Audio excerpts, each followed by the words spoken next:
तरफ तो कहते हैं कि सेवक कुत्ता गुरु का और मोतिया वहाँ का नाम, कि मोतिया नाम कुत्ते का आम रखते हैं कि मोती उसका नाम से और सेवक कुत्ता है गुरु के दरबार का। अगर वो तू करे तो उसके पास चले जाओ, अगर उसको धमका दे तो दूर भाग जाओ। आप सभी को प्यार भरी राधा स्वामी जी। देखिए, जो आज का सत्संग का विषय है उसमें महाराज जी ने बताया कि गुरु का हुक्म परमात्मा का हुक्म होता है और परमात्मा के हुक्म के बिना पत्ता तक नहीं हिलता।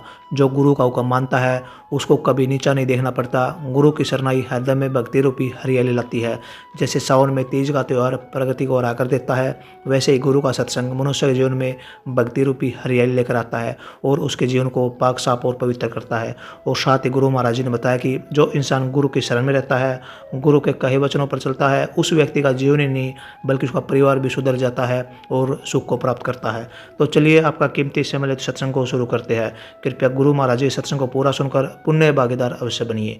राधा स्वामी। संतों ने, कबीर साहब ने जैसे कही ने कि इंसान को अपने ख्यालात और विचार कुत्ते जैसे बना लेने चाहिए। एक तरफ तो कहते हैं कि सेवक कुत्ता गुरु का और मोतिया वहाँ का नाम, कि मोतिया नाम कुत्ते का आम रखते हैं कि मोती उसका नाम से और सेवक कुत्ता है गुरु के दरबार का।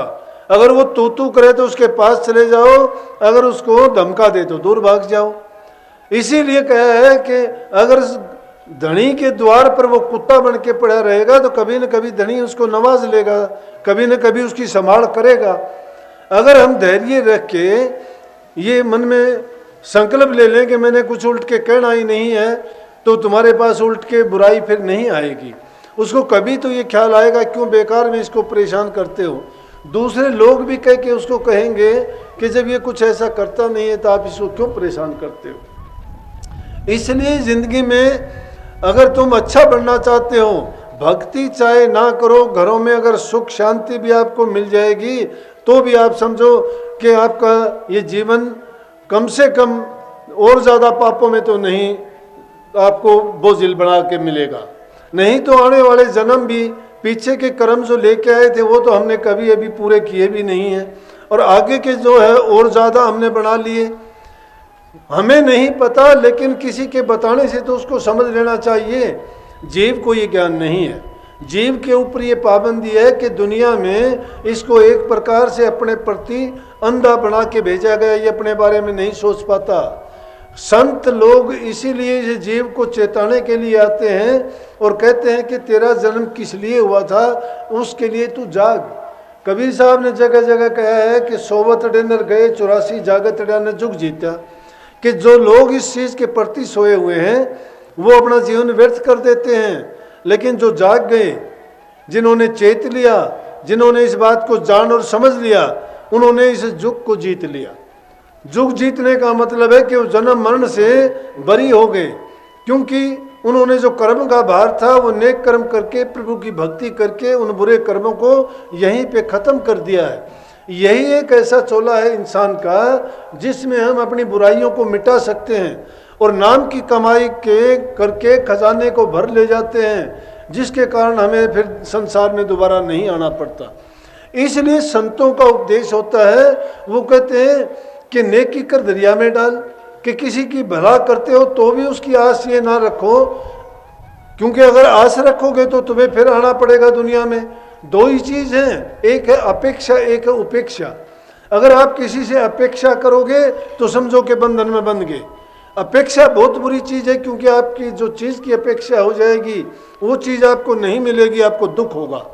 और लेकिन बुराई की चीज़ें हैं उनकी तरफ से आप उपेक्षा कर दो, कि उन चीज़ों की तरफ आप गौर ही ना करो।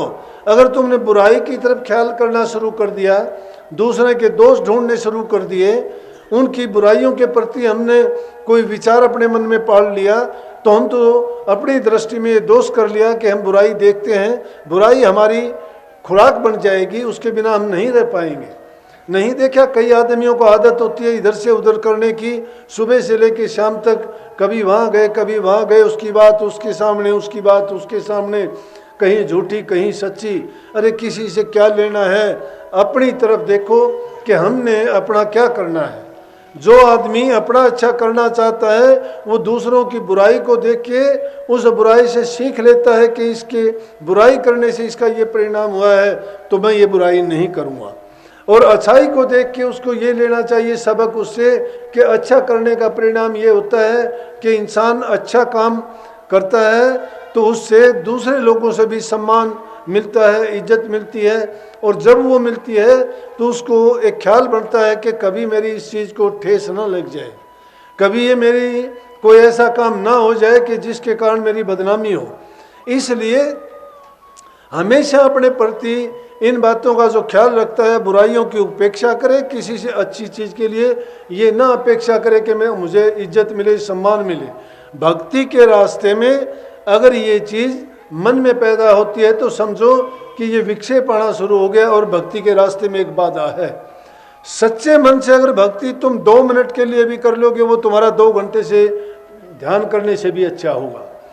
अपने अच्छे विचार जब तुम मन में पाल लोगे तो तुम चाहे 2 मिनट के लिए भी तुम एकाग्रचित होकर बैठ जाओगे तो मैं कहता हूँ उसी टाइम तुम्हारा ध्यान लग जाएगा।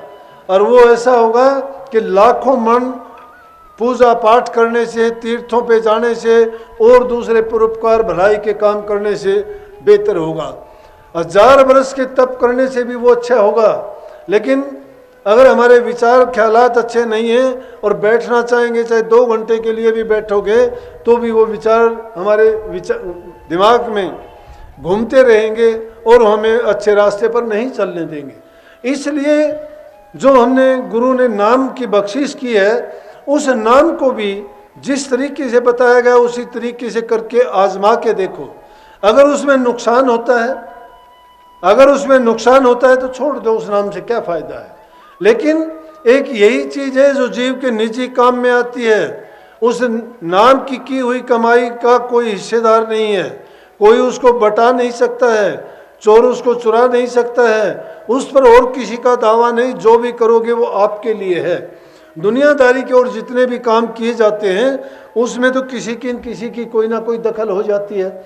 लेकिन नाम रूपी दौलत जो कमाओगे वो सिर्फ हमारी है और उसमें ना ही किसी की दौलत है, ना किसी की दखल है और ना ही उस पर कोई अपना हक दिखा सकता है कि ये मेरे लिए है या मैं इसको ले सकता हूँ। इसलिए हम दूसरों के लिए तो बहुत काफ़ी करते हैं लेकिन अपने बारे में कभी सोचते भी नहीं हैं और करते करते ज़िंदगी का आखिरी वक्त आ जाता है, फिर पछतावे के सिवाय कुछ नहीं होता। फिर कहते हैं कि अब मेरा क्या हाल होगा, अब मेरी कैसे संभाल होगी, अब तो मेरा ये शरीर पूरा हो जाए या किसी तरह से जीवन से मेरा पीछा छूट जाए। ये जीवन भार बन जाता है। ये जीवन भार क्यों बनता है कि अच्छे दिन पाछे गए और गुरु से किया नहीं तब पछताए क्या होता जब चिड़िया चुग गई खेत। अच्छे दिन थे जब करने लायक थे, जब हमने किया नहीं। बचपन खेल कूद में चला जाता है, जवानी मदहोशी में चली जाती है, कोई ख्याल ही नहीं होता। लेकिन बुढ़ापा जब आता है तो वो आके जाता नहीं है और उसमें कुछ करने की हमारे अंदर सामर्थ्य नहीं रहती है। फिर तो आखिरी एक इच्छा होती है कि अब तो किसी तरह से संसार से हमारा पीछा छूट जाए। वो जीवन, वो जिंदगी और यही शरीर जिसको हम अच्छे अच्छे खाने देके, अच्छे इसको श्रृंगार, अच्छे पहनावे, हर प्रकार से इसको सजाते संवारते हैं और यही आखिर में हमारे ऊपर भार बन जाता है। जिसके अहंकार में हम सोचते नहीं हैं, बड़े साजते संवारते थे जिसको प्रभु की पूजा करने के बजाय अपने शरीर की पूजा की, अपने ख्यालात की पूजा की। लेकिन कभी भी हमने उस बारे में नहीं सोचा कि जिसके कारण हमें इस संसार से सदा के लिए छूट मिल जाए, दुखों से बच जाएं और जन्म मरण का बंधन से हम पार हो जाएं। लेकिन हमें उस चीज़ की परवाह नहीं है, ना कभी ख्याल जाता है, ना कभी सोचने का टाइम होता है।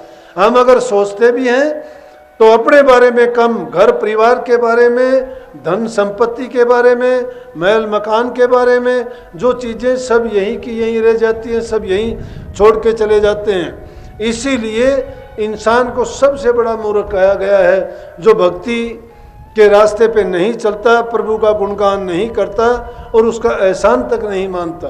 चाहे कुछ भी भक्ति ना किया करो, लेकिन एकांत में जब बैठते हो तो कम से कम उस प्रभु के किए हुए एहसान को तो ज़रूर याद कर लिया करो कि मालिक ने मेरे ऊपर कितना बड़ा एहसान किया, कितना सुंदर शरीर दिया, आंखें दी देखने के लिए, कान दिए सुनने के लिए, कर्म करने के लिए सारी कर्मेंद्रियां दी, और फिर भी मैं अभागा आदमी कुछ भी ऐसा नहीं करता कि मेरा आगे का जीवन संवर जाए और इस 84 लाख योनि से बच जाए। लेकिन करते क्या हैं, और दूसरी चीज़ों में कोई भी अगर हमें बात बताता है, 2 रोटी के काम के लिए अपनी जी जान लड़ा देते हैं, रातों की नींद खो देते हैं, स्वाद के लिए, आनंद के लिए, इंद्रिय भोगों के लिए, किसी भी चीज़ की परवाह किए बिना, ना इज्जत की परवाह करते हैं, ना हम अपने किसी लोक लाज की परवाह करते हैं, और उन चीज़ों के लिए बर्बादी के रास्ते पर तो जाते हुए देर नहीं करते। लेकिन जो सच्ची चीज़ है, जो हमें सुख देने वाली है, जो दुखों से निकाल के हमारे पाप कर्मों से बख्शवाती है, उसकी तरफ भूले से भी कभी ख्याल नहीं करते। अगर उनकी तरफ ख्याल कर लिया जाए तो हमारे दोनों जीवन बन जाते हैं। संतों के संग में जाने से इंसान का ये जीवन तो इसलिए संवर जाता है कि बुराइयों से मुक्ति मिल जाती है। अगर महापुरुषों के पास जाओगे, जितने भी महापुरुष हुए, सबसे पहले कहा बुराइयों को मिटाओ, शराब कबाब से बचो, मांस मिट्टी इन चीज़ों से बचो, चोरी से बचो, अपने चरित्र को ऊंचा बनाओ, किसी को दुख कष्ट ना दो, परोपकार का रास्ता अपनाओ। जब इन चीज़ों से तुम बरी हो जाओगे तो सुख ही सुख है। लेकिन इन चीज़ों में जब पड़ोगे, तुम किसी को दुख देते हो तो दुख तुम्हें भी मिलेगा। जो एक को दुख देता है, बदले में उसको दुख मिलता है। सजन कसाई की बात है। सजन कसाई वैसे तो मांस काटने का, मांस बेचने का काम करता था, लेकिन कभी भी उसने मांस का सेवन नहीं किया। बेचता था, उसका पेशा था। इसीलिए महापुरुषों ने फरमाया है, हमसे अच्छे जात कसाई हम कर्म कसाई रहे। जो जात कसाई की अगर हो जाती है तो उसका दोष नहीं है, किसी घर में पैदा हो गया, लेकिन कर्म से जो कसाई है, कर्म जो कसाई का करता वो बुरा है। सत्संग को पूरा सुनने के लिए बहुत बहुत धन्यवाद। हम आशा करते हैं आपने सत्संग को बड़ा ही ध्यान से सुना होगा। तो जैसे पहली सत्संग जी आपने सत्संग में सुना, महाराज जी ने बताया कि गुरु के दरबार के कुत्ते बन जाओ, आपका जीवन सफल हो जाएगा। जिस तरह कुत्ते को हम तू तू करके बुला लेते हैं और हप करके दूर कर देते हैं, वैसे ही अगर गुरु आपको बुलाता है तो आप गुरु के पास जाओ, और गुरु आपको दूर करता है तो आप गुरु के दूर हो जाओ। उससे आपका कल्याण होगा, आपका जीवन सफल होगा और आपके जीवन में प्रकाश भर जाएगा। जैसे गुरु महाराज जी ने बताया कि कभी भी धन लोभ के लालच में मत पड़िए, कभी भी धनमाया के चक्कर में मत पड़िए, क्योंकि धनमाया आपके जीवन को बर्बाद कर देगी। आप भक्ति के चक्कर में पड़िए, आप भक्ति करिए और आप नाम का सुमिरन करिए, उससे आपका जीवन है वो सफल होगा, और जो आपके जीवन में कष्ट है वो सभी दूर होंगे। तो कृपया गुरु महाराज जी की इन बातों को आप अपने जीवन में अवश्य उतारिए और अपने जीवन को सार्थक, सफल और सुखमयी अवश्य बनाइए। और साथ ही अगर आपको सत्संग अच्छा लगा तो कमेंट बॉक्स में राधा स्वामी लिखकर पुण्य भागीदार अवश्य बनिए। मिलते हैं जल्दी एक नए और बहुत ही प्यारे प्रवचनों के साथ। तब तक के लिए आप हमें दीजिए राधा स्वामी।